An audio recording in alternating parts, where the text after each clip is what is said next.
This Homestead-Miami DFS Picks edition of the NASCAR Gambling Podcast here on the Sports Gambling Podcast Network is brought to you by Underdog Fantasy. Sign up with our promo code RACESGPN to get a 50% deposit bonus up to $1,000. We're also brought to you by Rhythm. Start crushing college football and the NFL with Rhythm. Get your 7-day free trial today by going to sportsgamblingpodcast.com/RITHMM. Driver, start your engine!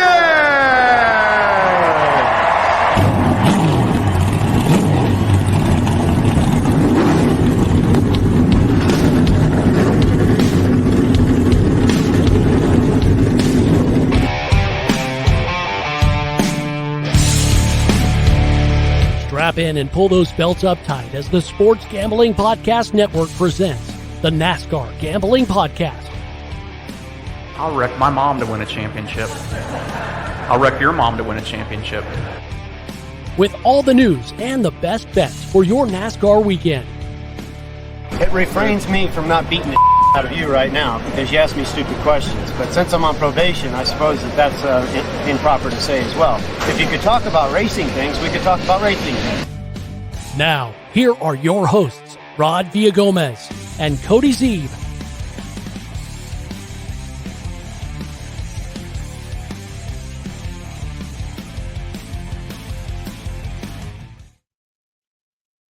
Happy Friday, everybody. It is the NASCAR Gambling Podcast here on the Sports Gambling Podcast Network. He's Cody Zeeb. I'm Rod Villagomez, and we have reached the DFS portion of our week where we break down our favorite DFS plays for Cody. Not one, not two, but three NASCAR races this weekend. Super excited about that. Ah, yes, the Truck Series is back, Rod. Gotta love it. Yeah, excited. Look, Homestead-Miami. This is a great track. We get great racing, all three series back in action. Looking to see if we can punch some more tickets to Phoenix. There's one driver for all three series, already got their ticket punched. Obviously, we've been talking about that all week on the betting episodes, but does another driver from each series join those already drivers? All big veteran, older drivers, Rod. Interesting. It is. I just realized that that's the case. But yeah, let's see if some other drivers can punch their ticket and join them, and maybe try to avoid being upside down like Tyler Reddick was last week. Oh, man, that was such a vicious wreck. I swear to God, though, that was still the coolest thing that I've ever seen. Him just flipping on his roof and then hitting the gas. Just like drives right off. Like, it's fine. It's good. Yeah. It's good, guys. Fix it. Let's go. Let's get back out there. Yeah. Can we go? Can we get no? Like, Tyler, you were just on your hood. He's like, I know it still runs. Let's go. The only thing that would have been better was if he leaned out the window and cleaned off the windshield real quick and just went full Dale Earnhardt on us. But that's okay. No, that would have been cool too. Yeah, score 3 for the old guys moving on into the next round. We're definitely excited to see these old guys compete some. I know we need a cane to drive when we drive, and our glasses are more binoculars instead of glasses by this point in our lives. But yeah, gotta love it for sure. So yeah, as we said, we will go ahead and break down our favorite DFS play for the trucks, which we know, by the way, you got a limited turnaround on this one, but yeah, it's not till tomorrow. We got the Saturday double header, so it's not the Friday evening like we generally get. So, yeah, it'll be all right. People get it. You got till it's 11 a.m. It is 9 a.m. out there on the West Coast. So get your truck DFS plays in right away. But we got a little time at least. All right, you got time. Fine. I was trying to rush you along to get there, but we got time. We'll get this out. We'll get this out nice early on the Friday morning for you. You got plenty of time. It's true. Yeah, so we will break down one driver that we like from each of the trucks, the Xfinity and the Cup, and then we'll give you a couple of underdog plays to close out the show because Underdog's given us some Cup projections now, and so we will do that. But before we get anything started, I want to thank you all, each and every one of you, for listening to this show, for being a fan of this show, and for just always your support. That's all we want out of the NASCAR Gambling Podcast community, which is a community, by the way, and we love you for it. If you could, by the way, there's a little star rating system for Spotify.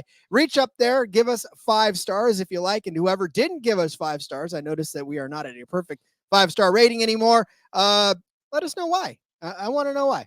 We always want to improve, so it's not about us caring whether or not you give us 5 stars or not. We just want to know why. I So mean, we do care a little bit. I mean, we care, but the bosses care more. I'll tell you that much right now. And they want to prevent corporate gambling from taking over, so do that. Plus, the World Series kicks off Friday. MLB Gambling Podcast is hosting a free contest. It's free to enter, just like all of our contests. Head to sportsgamblingpodcast.com/World Series to enter. You get a $150 SGPN gift card up for grabs. Got to get one of those as well. All right, Cody. Well, listen. We've already talked through everything that needs to be talked about over the course of this week. I say we get down to some DFS plays. We start with the Truck Series. The Baptist Health 200 set for 134 laps around this 1.500 mile paved track for 201 miles. So our DFS strategy in this is, well, pick the same guys we pick every week because that's pretty much the Truck Series. Yes. And yes, you're pretty much right. But now there's some other guys we can look at, Rod. One guy that I want to highlight, obviously, we talked about some guys yesterday on the betting episode that we really like, and so you can usually transfer those types of things over into DFS. But a guy that I wanted to highlight, Rod, Matt Crafton, checking in at $6,900. Nice. Thank you very much. Matt Crafton, Rod, has been pretty okay at Homestead-Miami over the years. Do you know, Rod, how many top 10 finishes in a row Matt Crafton has? Well, he's been racing for 100 years, so I'm going to say 65. But I'm really close. The answer is 9. 9 top 10 finishes in a row. Rod, the last time Matt Crafton did not finish inside the top 10 at Homestead-Miami in the Truck Series, November 15th, 2013. That is a long fucking time ago. He is just solid and consistent here, and it doesn't matter where he starts. The last couple seasons, 22nd, 20th, 13th, he had a 9th, a 22nd in there. Now there was some 8th, 4th, pole, 6th, right? Those were more during the glory years of Matt Crafton. We don't necessarily get that anymore, but even in the post-glory years, consistent, strong finishes. Even back in 2019, a couple of years ago, finished second place here, but 7th, 8th, 9th the last couple of seasons. Matt Crafton, only 6,900. And he's just been, he has been really solid all year. I was going to bring up Stuart Friesen. Talked about him on the betting episode yesterday. He's been really, really good here, right? And he's much more of a not safe, GPP type of play, right? Because it can be a little dangerous, as we talked about yesterday. And as we have seen this season, track history is great, but haven't necessarily put it together this year. But for Crafton, it's been pretty solid season. I mean, he's getting you points almost every single week. He's got some 43, 38, 30, 43, 22, 28, 38, 35, 43. He really likes 43 for some reason. He's got five weeks that have that many points. But it's just been a really strong, solid season from him.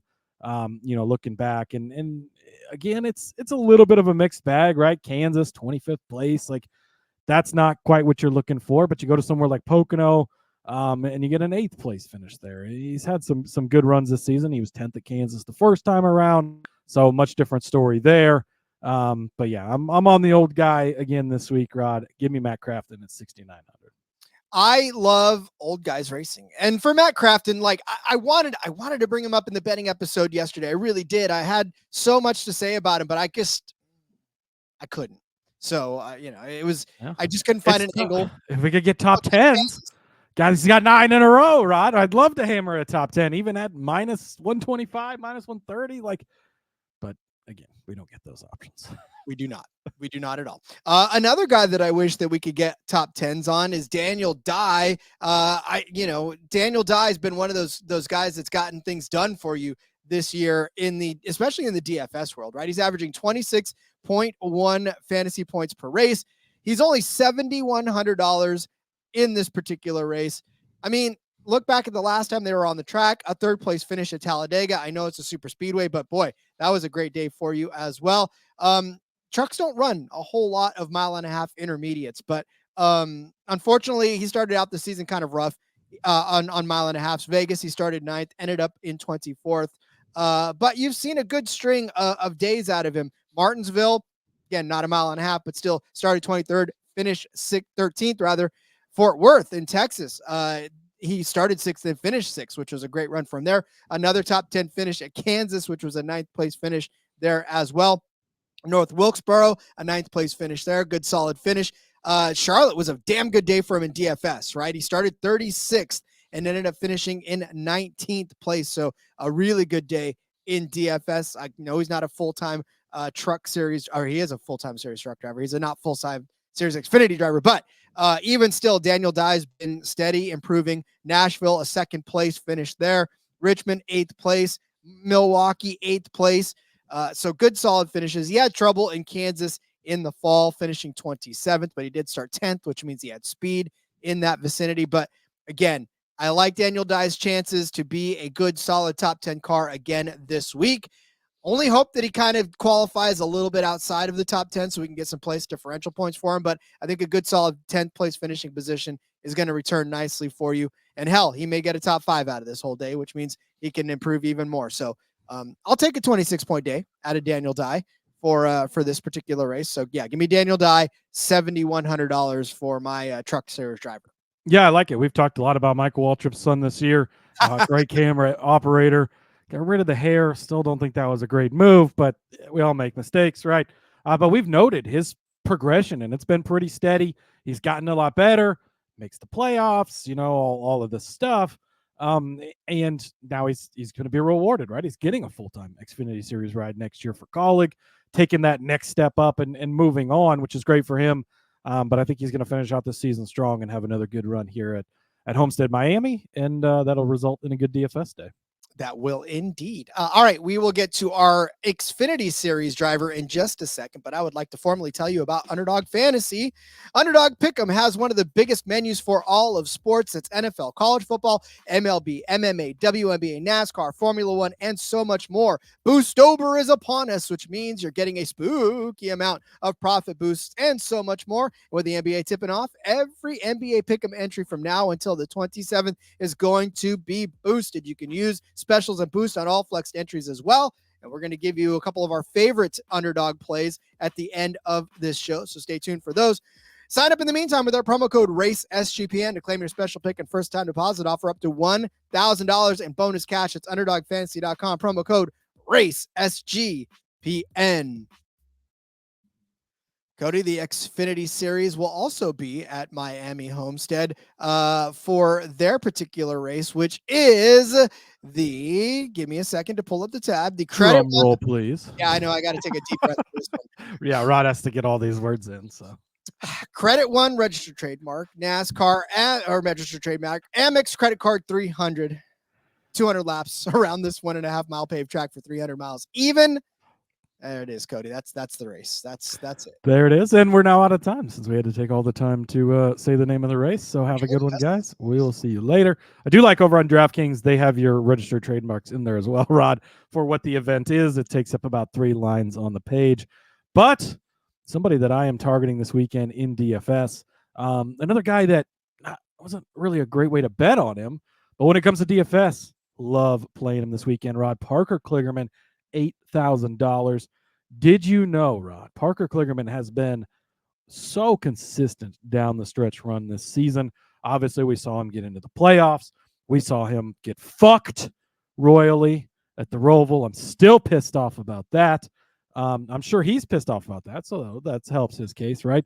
But he is in the last 13 races, 12 top 12 finishes, Rod. And in the last 19 races, top 16 in every single one of them. Road course, super speedway, short track, big track, trike track, go-karts, doesn't matter. 19 races in a row. He hasn't finished worse than 16th.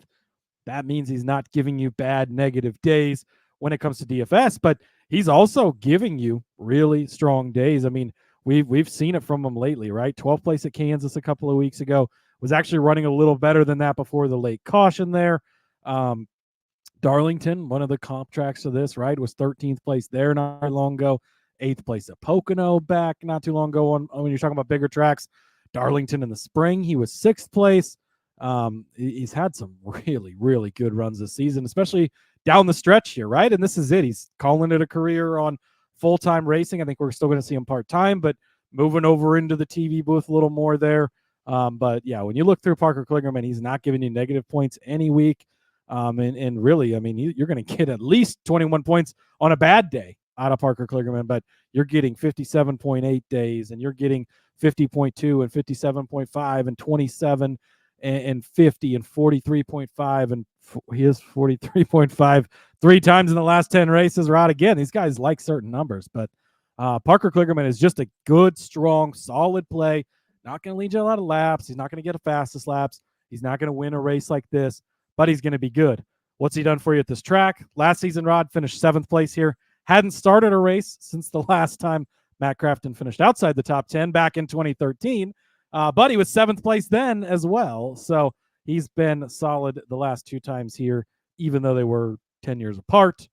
Yeah, 10 years apart. So, but Parker Kligerman, $8,000, I think is a solid play this week.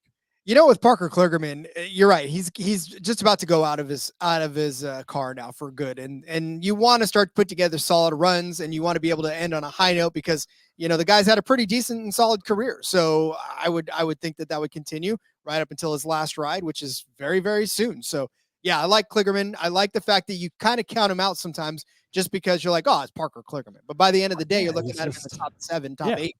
Yeah, that's the thing. Like, he's not a guy you really think of a ton, right? Like, sorry, Parker, but he's sort of there, right? And you look up at the end of the day and you're like, fuck, Kligerman's in 8th place or 12th place. Like, another good run by the 48 team, and it's quiet throughout the day, and that's what you want in this price range, right? You don't want a guy that's creating a bunch of chaos or havoc or having issues. Just they go out, they run their race, they're solid, they hit all their marks, they get the max out of what that car is. It's not a JRM car, it's not a JGR car.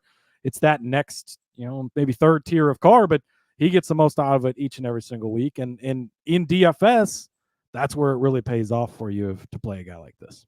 Speaking of JGR cars, my guy is in a JGR car making his very, very first Xfinity Series start. That is William Sawalich. I wish that he was a little bit cheaper, but he's $7,700. The DKs respecting the JGR 19 in this one. But yeah, I mean, William Sawalich, we know that he's been a pretty solid truck driver through the course of his Truck Series career. He's got, 7 starts so far. He's got no top 10s, but pretty solid starts, at least for the last few weeks. Richmond, he started in 5th, Milwaukee 6th, Bristol 4th, and then parked it on the pole at Talladega. Unfortunately, the finishes haven't been there, 22nd, 14th, 11th, and 27th. But I mean, this is still a young kid. He did have some good finishes in 2023 in the Truck Series, 9th place at Martinsville, 10th place at Richmond, 6th place at IRP, gotten it done there. But this is a guy who's driving the 19, and we've seen Taylor Gray drive the 19 to some success this season. We've seen Ty Gibbs get behind the wheel of the 19. We've seen Eric Almirola get behind the 19.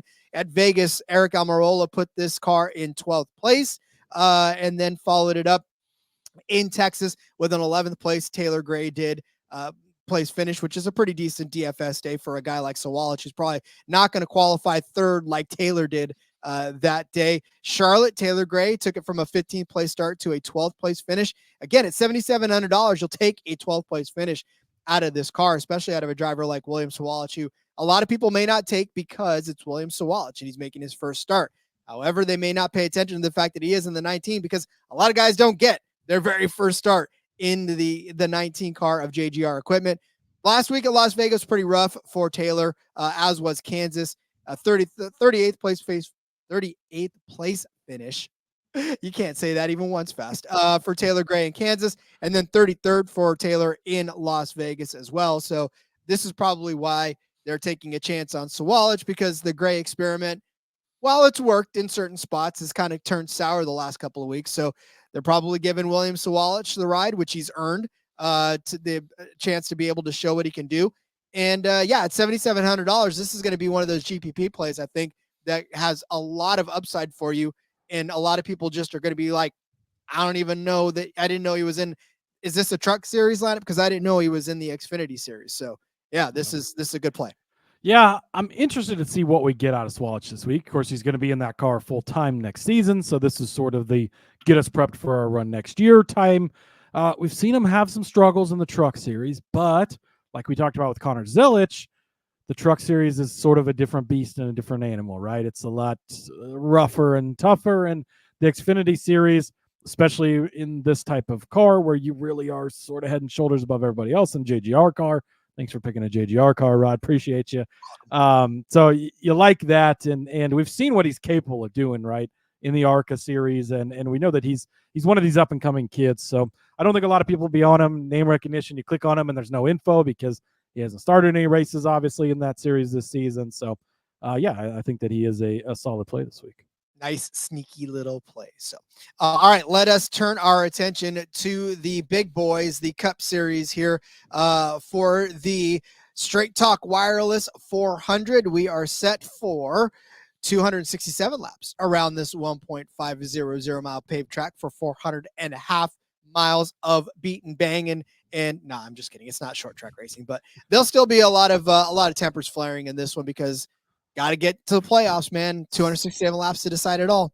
It's crunch time, baby. That's definitely where we're at. So, obviously, you can look at the top of the board, Rod. You've got the Larsons, you've got the Bells, you got the Reddicks. We expect them to be fast. We expect them to be good. If you want to know more what we think about them, go back and listen to the betting episode because we talked about him there. But a guy that I want to highlight a little farther down the board, Rod, we did talk about him on the betting episode as well, but AJ Allmendinger at only $7,300 is going to be in my lineup this week. 2 starts here in the next gen car over the last 2 seasons, Rod. 6th place, 3rd place finishes. I rest my case. I mean, really, there's 2 fun fact for you, Rod. 2 drivers, and shout out Phil. Full Tank with Phil is where I heard this. 2 drivers that have 2 top 10s in the 2 next gen races here at Homestead. Only 2 drivers. That's it out of the entire field. Not Kyle Larson. It's not Tyler Reddick. It's AJ Allmendinger and Austin Dillon, actually, which is crazy. There's a fun trivia stat for your parties this weekend. But AJ Allmendinger, one of those 2 guys, right? He has gotten it done here at Homestead the last couple of seasons, and for whatever, and it's been in this Colic 16 car. It's not like this car has not been overly impressive most times when it's not on a road course, but we know AJ is a veteran driver. He gets shit done. He's riding on cloud 9 right now, right? They're already locked into the championship 4 in the Xfinity Series. He's just going out there cutting it loose. He's going to be back in this car next season, returning to the Cup Series. Things are going great, right? He's got a kid now, and things great at the family life. Things are going good for AJ Allmendinger right now. Then he's coming into a track where he's had massive success the last 2 seasons in the Cup Series, in this next-gen car.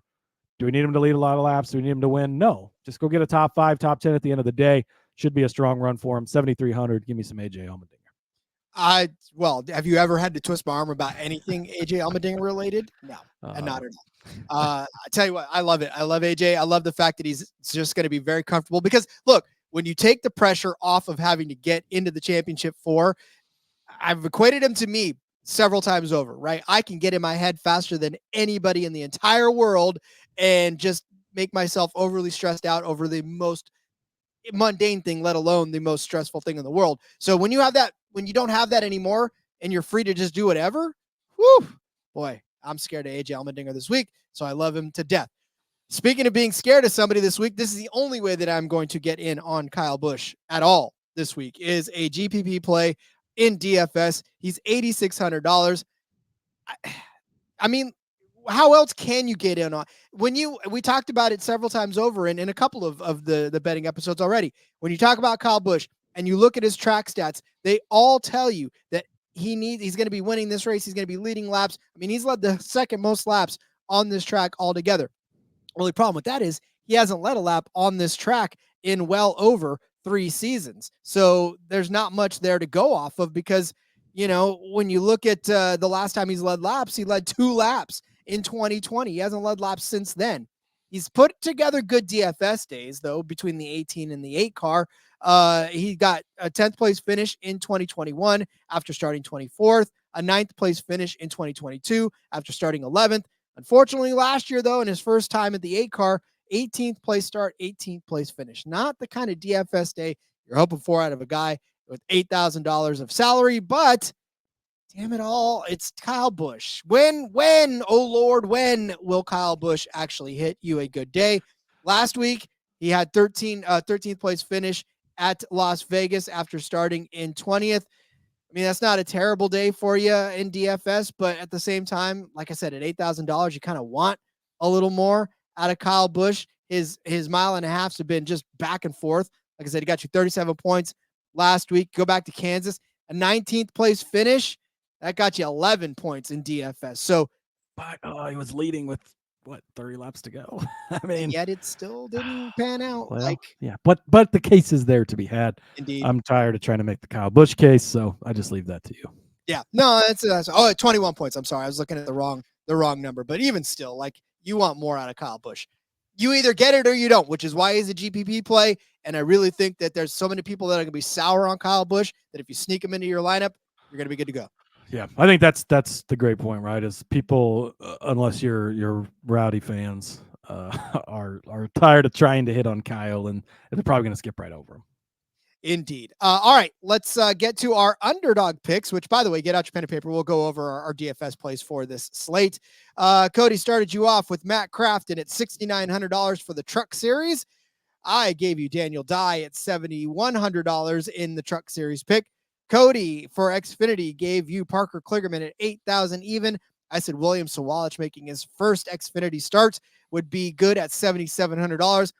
And then Cody gave you AJ Allmendinger at $7,300 to be a play for the Cup Series. And I said Kyle Busch, GPP Spectacular at $8,600 for my play. Like I said, we'll come back with our underdog fantasy plays in just a second. But in the meantime, allow me to tell you and introduce you to BetUS. We're brought to you by BetUS, bet with the best in the business. BetUS has been around for more than 30 years. You can easily deposit using cryptocurrency and get lightning fast payouts. US players, come on down. You're always welcome.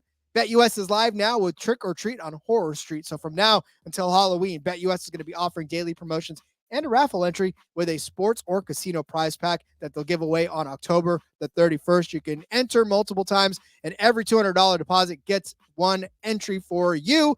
Got a lot of bets that we love on BetUS. You can go back through our betting episodes and find all of our favorite BetUS bets because they're giving us some fantastic numbers out there. So in the meantime, go to sportsgamblingpodcast.com/BetUS. That's sportsgamblingpodcast.com/BetUS. Promo code SGPN. They got to know that we sent you. BetUS, America's favorite sports book.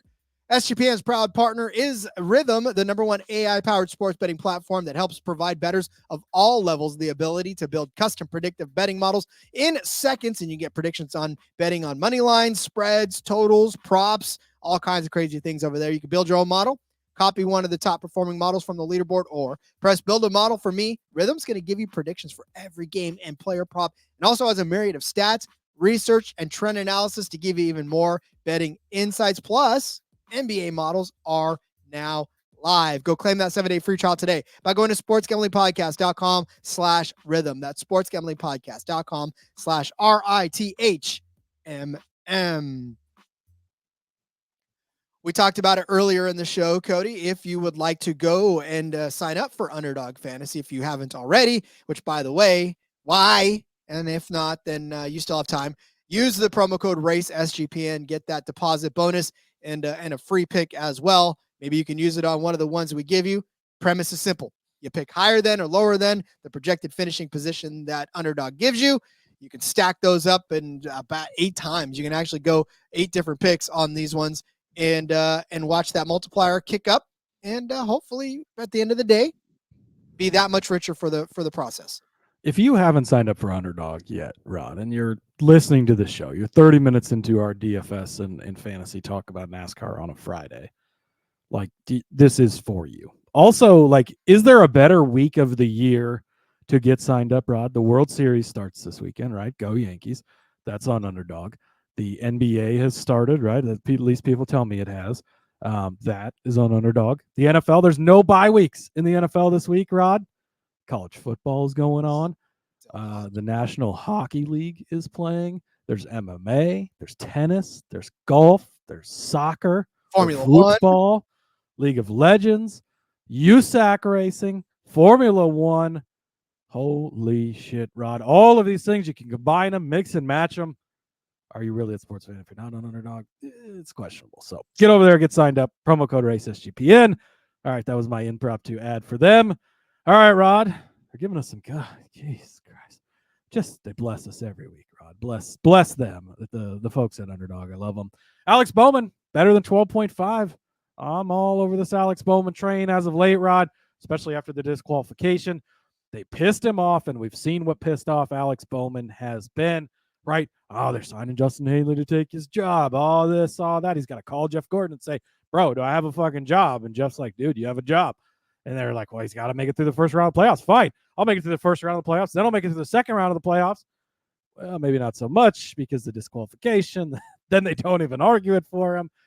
He's not happy, Rod. So his last 4 races at Homestead-Miami Raceway, 9th, 18th, 9th, 18th. 9th would fill in the pattern just nicely if he can do it again. He's due for that 9th place finish. 5th at Vegas, 6th at Kansas, 9th at Charlotte, 7th at Kansas 1. These are all calm tracks where he's been good this season, and he's just been consistent here lately. We've seen it on Alex Bowman, right? And that's, I'm riding the hot streak, riding the hot train of Alex Bowman right now. Yes, he's eliminated from the playoffs. He's not in there anymore. We know the whole story, but I think in his mind, he's still racing to show people why he should be the driver of the number 48 car again next season and continuing going forward. And I think he wants to prove to people that he should have been in the championship 4 race. He's going to do it by going out, putting up 2 more good races here in the playoffs, and showing people like, hey, look, we could have been in there had we not had this mistake that was completely out of his hands. So give me some Alex Bowman better than 12.5. Well, and when you know that you don't have to worry about and look over your shoulder in the offseason for somebody else to try to snatch your ride.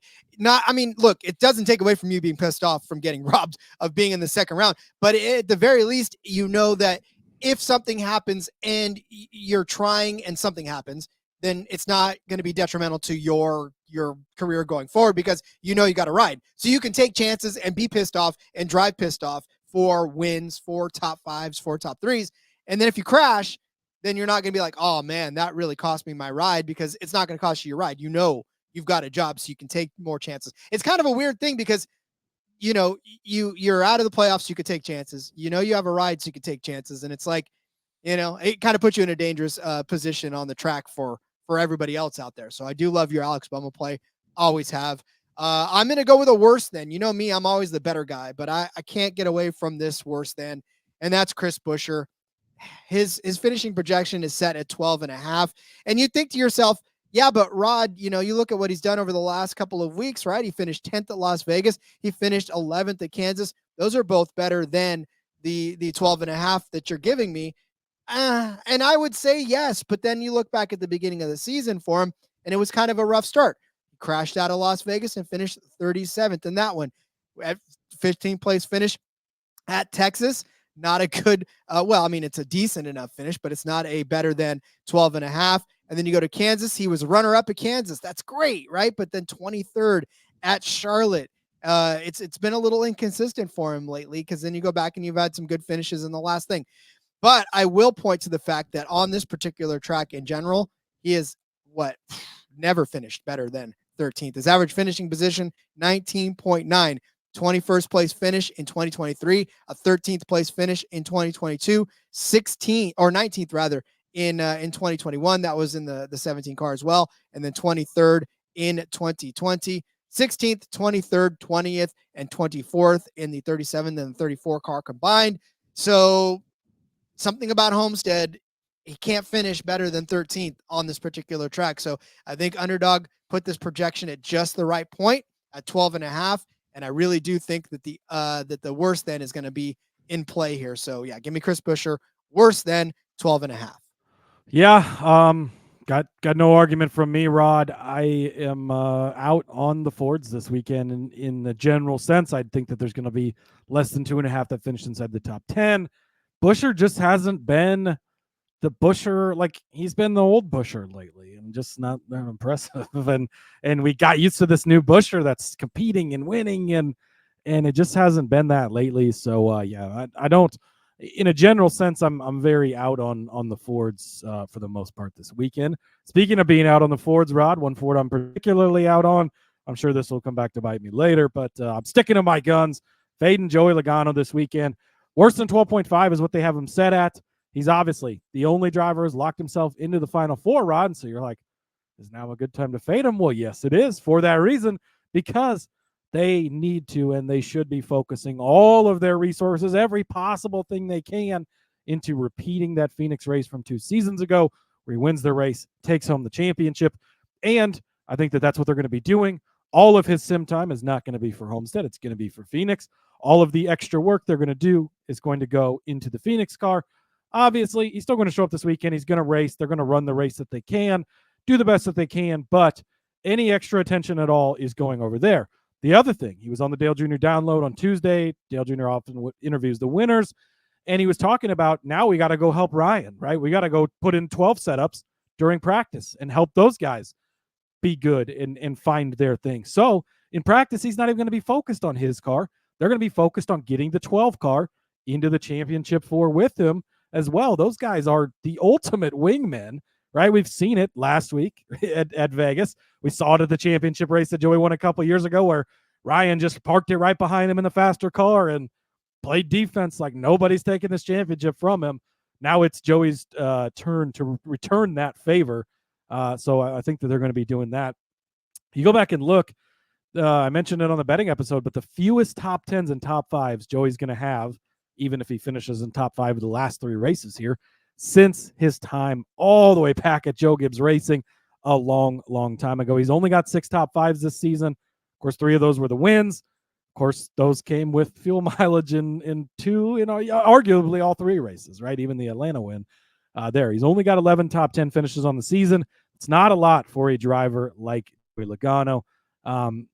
You go back and you look at what he's done. He won Las Vegas, right? Obviously, we know that. Prior to that, he was a 10th place car, 11th place car, so right in this range. But he was 14th at Kansas. Did finish 8th at Darlington. Again, that's kind of that longer race. You got to factor in the extra 100 miles, but 33rd at Michigan, 14th at Charlotte, 34th at the first Kansas, 11th at the first Texas, or at the Texas race. So did finish a little better there. And he was 9th back at Vegas in the spring, but that was a long time ago. I'm just out on Joey this weekend because I think that all their focus is on Phoenix. The rest of their focus is on the 12 car, and he's not. It's impressive what he has done. Joey getting into the playoffs, which he wouldn't have even made had it not been for 5 overtimes in Nashville. Great, right? Good story. I had him going out in the first round. He makes it to the second round by winning the first race of the first round, right? Then he squeaks in off of an Alex Bowman, like he shouldn't have even been in this round, right, Rod? But he squeaks in. Then again, they played it right. They did it perfectly, but he wins the first race on fuel mileage. It puts him in the championship 4. So all of those, he's earned it, and they've done everything right to get there. But in an overall sense, it's been a bad year for the 22 car. It hasn't looked good, hasn't been fast, was barely inside the top 20 in points, taking out the winners in the playoff part of it. Just not a good season for them. And so for him to just show up this week with all these other things and factors going into everything, I'm fading Joey Logano. Give me worse than 12.5. Yeah, and then when you also factor in that there's an opportunity sometimes to kind of stick your nose in where it doesn't belong, and you're kind of like, I'm going to try to get this position because I know it's points. You don't got to worry about that. And you don't want to make any enemies before Phoenix either. Oh, you want that, buddy? Here you go. Sorry, let me get out of the way. By all means, you don't want anybody getting back at you come Phoenix when you already know you're for sure going to be there. Yeah, you don't need the red things getting all the red bars filling up over your cars for sure. Now's the time when you got to go work on those angry red drivers and turn them back to green. Indeed. All right, so my next one, I talked about him on the betting episode, and I found this projection. I was like, I cannot not talk about it on the Underdog Show, and that's Ross Chastain. His projection is set at 11.5. Look, I think he's going to be a top 5 car this week. Spoiler alert, if you go back to the betting episode. He finished runner-up here in 2022. He started 8th and crashed out of this race in the last year, ended up finishing at 31st. But we've seen Ross Chastain play spoiler already this season, right? Where he won at Kansas, 1.5 miles just very, very recently. And then a 7th place finish at Las Vegas. Really good, solid finishes in his last 2 1.5 mile races. I know that, I said something earlier about not being consistent for other drivers, but, you toss in Talladega 40th and the Roval 28th, but that's a super speedway and a road course, so you can't necessarily kind of compare those to apples and oranges. 12th place finish at Gateway, 8th place finish at Charlotte, a good finish there. He started second, led 43 laps at Kansas in the spring, and ended up finishing 19th, unfortunately. But that was a terrible day, and another crash at Texas to make him finish 32nd. But a 4th place finish at Las Vegas earlier in the season as well. So we know that Ross Chastain has had top 5 speed. So let alone top 11 speed. I think he's definitely well within the vicinity of getting to that number. 11th place at Iowa as well. So, I mean, all of these little intermediate tracks, these 1.5 mile tracks, Ross Chastain has had speed lately. He's definitely proven it on the Las Vegas and Kansas part of it, finishing well inside the top 11, well inside the top 10, well inside the top 8 in both of those tracks. I think he continues that trend and gets you all the way to the 10th place finish, 11th place finish that you need to make this a winner. So yeah, give me Ross Chastain better than 11.5. He's still playing spoiler, Cody, and I don't think that's going to stop anytime soon. Well, we know that he is good at that, right? Look at last year's championship race where he's the first driver to ever win that didn't win the championship. So, yeah, he's not. That's one of those guys you're not ever going to get to give up, and he's always going to roll up those watermelon farmer sleeves and get it done. So, yeah, I think you've made a great case on him. I'm not necessarily on him in any way this week, but you made points about him in the betting episode and here today that I like and agree with. So I'll ride with you. Indeed. All right, get out your pen and paper again. We're going to go over our underdog plays for this race, for the Sunday race, by the way, just so you know. Cody started you off with Alex Bowman better than 12.5 finishing position. I said Chris Buescher would finish worse than 12.5. Cody said Joey Logano would finish worse than 12.5 as well. I said Ross Chastain would finish better than 11.5. Go make sure you sign up with promo code RACESGPN. Get those deposit bonuses and just have some fun with us this weekend on Underdog Fantasy. Yes, sir. Going to be a good one. Thanks for joining us again this week. Sadly, Rod, only 2 weeks of racing left, but we're going to soak up every minute. We're going to enjoy it. Good luck at Homestead, and we'll see you guys next week for Martinsville, and we'll decide all of our championship fours then. In the meantime, Rod, follow me over on the X at Husker_Zeeb. You can find all of my stuff there. Follow the show as well at NASCAR Gambling.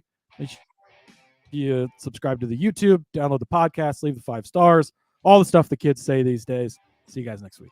Indeed. Follow me on Twitter at RJ Villagomez, linking about everything I've got going on, whether it's here, whether it's wherever it's at. I don't know. I'm everywhere. Sometimes I'm at the airport just holding up signs to take random people home, and they're like, I don't even know who that is, but whatever. I'm everywhere. But yeah, we'll see you again next week for the recap episode, and then, of course, for Martinsville. So enjoy your weekend, everybody. Enjoy a weekend of racing. And until we see you again, let's go racing and let it ride.